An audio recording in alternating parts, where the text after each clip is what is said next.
Hello guys, and welcome back to my YouTube channel. If you're new to my channel, hello and welcome to my channel. My name is Summer. In today's video I want to talk about this Catholic priest that was banned for banning Igbo songs in the church. So I'm reading this one from Punch News. So it says Catholic suspends Lagos priest who banned Igbo songs in parish. The parish priest of Holy Trinity Catholic Church, Ikorodu, Lagos, Reverend Father James has been suspended from banning Igbo songs and choruses in his parish. The Catholic Archbishop of Lagos, Alfred Martins, in a disclaimer, directed the priest to proceed on an indefinite leave of absence. Enelu was reported to have banned Igbo songs and choruses in his parish, urging that excesses of Igbo must be contained.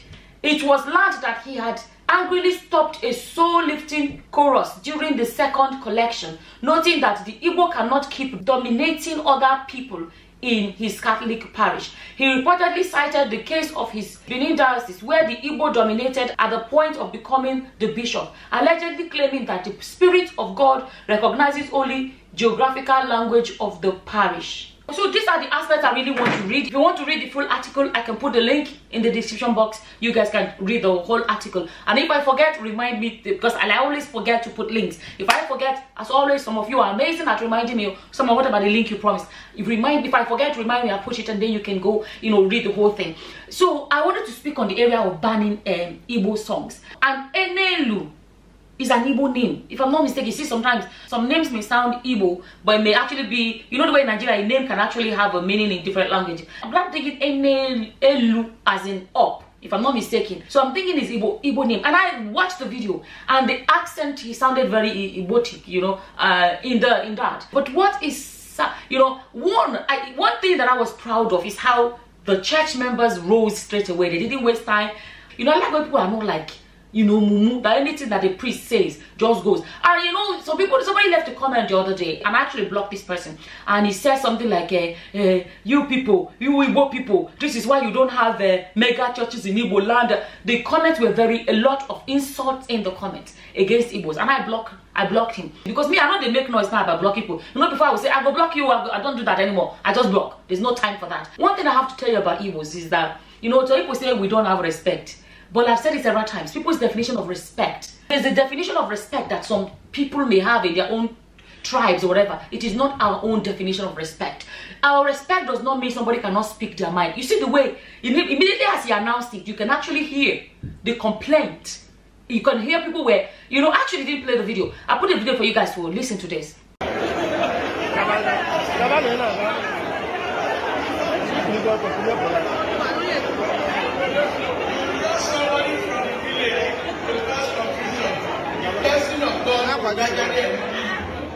Yeah, you see the way people are very vocal.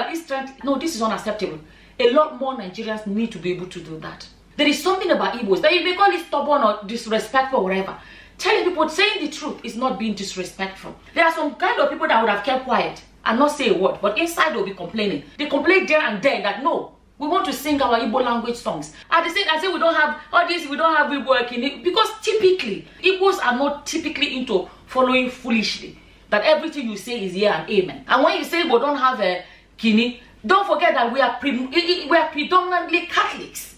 And Catholic Church is not a one-man show. I made a video the other day, I can link it as well, you guys can check it out, about a Nigerian pastor that was complaining. I see it as complaining. The Igbo territory is untapped because we don't have mega GOs. You can be sacked. Did you see how this pastor now is suspended indefinitely? If the church belongs to him, who will suspend him? Is that not why a lot of so-called pastors, somebody say you have to know the difference between pastor, so-called pastor. Let me tell you something else here. You have to realize.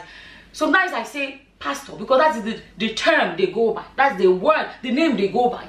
Or if I say so-called pastor, because it is so-called, doesn't necessarily mean they are pastors. So let's all know the difference. That's why we see a lot of pastors can come out today and slap somebody in the church, and he still comes tomorrow, he's the mega GO. A pastor will decide one day that the choir mistress is now his new wife. Nobody will question him because it belongs to him. It's a one-man show. A pastor will decide that he will leave his wife and start marrying another person. A pastor is caught, exposed for having a mistress, and he will leave his wife and he will come to church and say, me and your money in the Lord are no longer married. Church members will take it like that. Tomorrow he'll bring the new mistress as his new wife. No question. That is what is going on with the one-man shows. One Catholic priest in Igbo land that people were complaining that he was touching girls.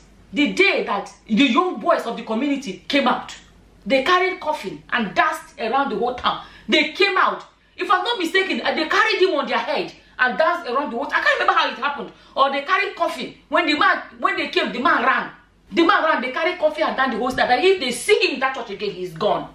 Igbo people are hard-working people. Go to Onitsha market, go to Aba market. Money is not the problem. To make somebody a mega jigo, money is not the problem. But we're not applying that kind of foolishness when it comes to enriching an individual. Offerings do not belong to a Catholic priest. Catholic priests are paid good income. They have free homes, amazing food, they have chef. The Catholic Church looks after all their needs, provides for them perfectly well. But all the money does not go to the private pocket of the Catholic Church. We all heard the news here when the Pope, somebody dashed him a Lamborghini. He sold it and gave the money away. How many of your Jews will do that? Let me not go there. This is a distraction. Okay. You know what's interesting is that this is Catholic Church. I was a Catholic. I grew in a Catholic home. And I can tell you that the same man that is coming to say, the priest that said they should not sing Igbo songs, at the same time, priest is normal for Catholic Church to sing the Latin songs. Or even them use Latin in their, what are they called? You know those things that the priest will say and the people reply. I was a kid and I knew all those replies that they, na na na na na na, and then you answer, na na na na. You know all those kind of, I don't know what they call now. And when the priest said, we used to reply without even knowing the meaning. Sometimes some priests can do it in English or Latin. Or sometimes they do it in Latin, sometimes, so they can do it whatever. And we got used to it because then we got to know the meaning. Because sometimes they do it in English. And we were still saying the Latin, it was not a problem. And I can bet you that this same priest that's trying to ban Igbo songs will not have a problem still continue with his Latin or singing in Latin. Is that not inferiority complex? Igbos are predominantly Catholics. So most Catholic church will be very full of Igbo people in every state. I can guarantee you that. Go to any select church and expect them to be blowing grammar for you. They will do, some of them will even do everything in Yoruba. If you say you don't understand Yoruba, go to select church. You will learn Yoruba by fire, by force. And then an Igbo man is the one that wants to ban Igbo language songs. And the truth is this, a lot of these Igbo songs, people end up knowing the meaning of them. So at the end of the day, you're not singing it in English. But a lot of these songs, people know the meaning. Chineke Dimma, people now know what Chineke Dimma is. We're going to end up losing our own traditional languages if we continue to be using this inferiority complex. Even the select church in abroad, go and attend. You will hear them speaking Yoruba full on. If a lot of these songs, pata pata, tell people the meaning, pata pata, sometimes I've gone to some churches and the choir mistress wants to sing and say, I'm about to sing this song in Efik. This song says, and then they will not say that, I'm sorry, I don't know the language, that's why I just did that. And then they will not say that, this means that our God is a mighty God that never fails. And then when they start singing the song, you now, even though you don't know the language, they have told you the meaning before they started singing it. So as you're singing it, you're beginning to, you know what you're then singing about. Then that language is being kept alive. Why these things should be addressed is that we are losing ourselves so much. You will see, some Igbos, for example, you will see some people that are, and I think it's very common in my side of Igbo land, to be honest with you. And I'm glad to see that there are some Igbos that are ready to fight against it. You will see Igbos that would be so proud to tell you that their children speak perfect English, but they cannot brag as well about their children speaking perfect Igbo. Their children will speak Igbo, they will start laughing like, oh my goodness, my child speaks, their Igbo is so funny, their Igbo is not even correct. It becomes cute. But we're speaking another man's language perfectly. No matter how long a white man lives in the remote part of Africa, they never lose their language. They keep speaking it. Me, myself, I regret. I never really taught my children my language. But mine was that their father is not Igbo. Because I was thinking, if we're the same language, we spoke the same language, they can pick it up from us. But me, being the only one that's understood the language, I worried about if I say they don't know what I'm saying. But later on, I realized that I should have actually continued. Unfortunately for me, I can't go back and fix that. But now you see some Igbos that live in Nigeria and their husbands they are both Igbos. Or they even live in Igbo land. And you say, my child cannot speak in Igbo. And they are saying it like it's a posh thing. Another area, that a posh thing. You don't see that with Yorubas and Hausas actually. There are a lot of things that I think we should really start working on. For example, when I had my kids, I chose not to give them any English names. I gave them all Igbo names and their father's language names. Another area I want to address is the area of, you will see Igbo people that now destroy their names. There's nothing wrong in breaking names apart. We do it in Igbo language. For example, we say Chiamaka. You will hear the person now say, my name is Amaka. But you also would not say, my name is Ka. Then it has completely lost every meaning. We believe in, when you want to break your name up, make sure you break it up in a way that there's still a meaning to your name. People have gone so far to try to westernize their Igbo names. Another name that comes to mind, you see, Chinedu, God leads me. If you break it into two, you can say Nedu. It still has a meaning that leading me. But when you not turn it to, a very good example, honestly, that comes to my mind, when you not say your name is Ned, for example, before someone heard that name, I never knew it was actually Igbo name. Or to want one and I found out that it's actually Chinedu. I was like, what? There are other ways. Somebody may say, okay, what about Chichi? But we know, in my language, you can't say my name is Chi, because then you will become God. You can't answer God. When people say that you cannot say your name is Chi because it means you're God. Because Chi in my language means God. Chuku is God. Chi is God. Right? So you can't say Chi. So because of that, they not say Chichi. So anybody that tells you their name is Chichi, people know that there is God in your name. I'm just using these examples to remind us to hold on to what we have. Let's not lose it. In the name of wanting to be Western, Igbo is not trying to be you. They continue to be themselves. You know, sometimes when you say to people, there are some people back home, you tell them, husband and wife are Igbos, living in Nigeria or Igbo, and they are blowing grammar to their children. And I'm like, no, don't do that. Be speaking, they will speak. Me, I didn't learn English until I was about 12. I understood it, but I couldn't speak it well.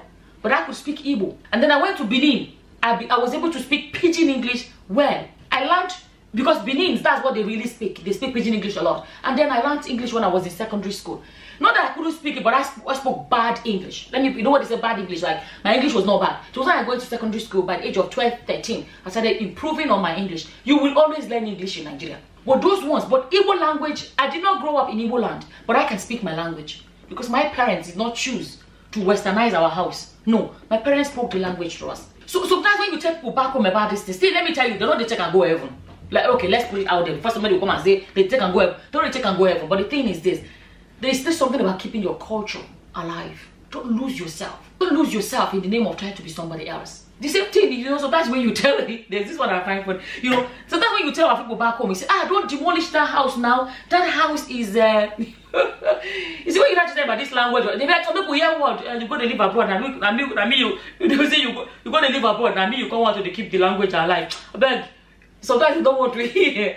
You know, another one that is funny, when you tell somebody, don't demolish that house, that is the history. You're about to demolish, they'll be like, it's me that should be living in they will say, okay, it's me that should be living in a tourist attraction.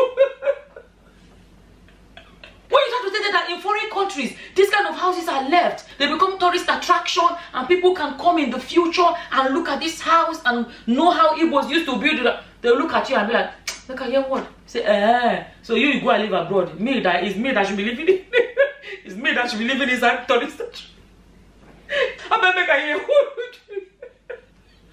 Sometimes some people don't get it. Unfortunately, I understand their own way of reasoning or why they, you know what I mean, why they don't get it or whatever, and I don't blame anybody for not getting it. But you see, in foreign countries, there are some houses you have no right, even though it's your own, you don't have a right to demolish it because of the structure. They can say this was a so century house. You cannot demolish it. Now you get that, but you don't have a right to demolish it because of they try to preserve their history. Let's keep our language alive. I know, for example, like I can't come here and be speaking my language for these videos because I know that I'm reaching an international community. People that are watching me, they're not Nigerians. But sometimes when I even chip in and say a few Igbo words, I've made it a habit that even when I say an Igbo word, I translate it into English. So that way, people know that, okay, I spoke my language and I told them what it means. Let's actually reflect on who we are as a people, what we are, and try to hold on to what we have. This idea of banning Igbo language song is just, you know, and let me tell you guys, people don't realize, look at a lot of the Nigerian music these days that are going international. People are beginning to know the meaning. Recently, I realized that the song, Your Body De Waka Me See, yeah, that one. And a lot of these songs may not be your cup of tea, may not be my cup of tea. But when I saw that song, how it went into India and saturated the country, I was shocked. When I saw it on, what did I say, was it not Instagram, that Indians, you know, the whole world fell in love with that song, but Indians seem to have taken it so far, you know, and people now begin to know what is Baka Misi. And I was surprised. My own child was like singing the song once because of what TikTok, you know, people watch a lot of, because a lot of their foreign friends are playing all these Nigerian songs and then kind of like are able to like pick up words from the, you know, and in the process of playing this song, people are beginning to say, okay, what is makamisi? And they say, oh, makamisi means scatter my head. Somebody has learned a language. There are a lot of ways we can promote our language. That at the end of the day, music, they say, is universal. If people know the words, once you tell them the meaning, we should be able to sing our traditional songs regardless where we find ourselves in the world. There was a time I was sharing videos of this Catholic priest, if I'm not mistaken, in Canada or wherever. He taught them Igbo songs in his church. And they actually, Catholic, and they were singing Igbo songs in, I think it was Canada. As long as he has told them the meaning, they can sing it and they know that they're still glorifying God.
I really wanted to speak on this aspect of losing ourselves. There is no reason why we should lose ourselves. Let's fight against the temptation to want to belong to this and belong to that. You know, we can continue to be Igbos in every area of our lives. And Igbo can't be posh. Like I said, I really like the idea of the fact that he was suspended because the Catholic Church is not a one-man show. If it was one of these pastors, nothing will happen. They continue to be in charge, you know. Anyways, this is how I feel about this whole story. As always, whatever your opinions are, feel free to leave them in the comment section below. And with that, I'm going to say thank you for watching. Until the next time, guys. Bye-bye. Bye.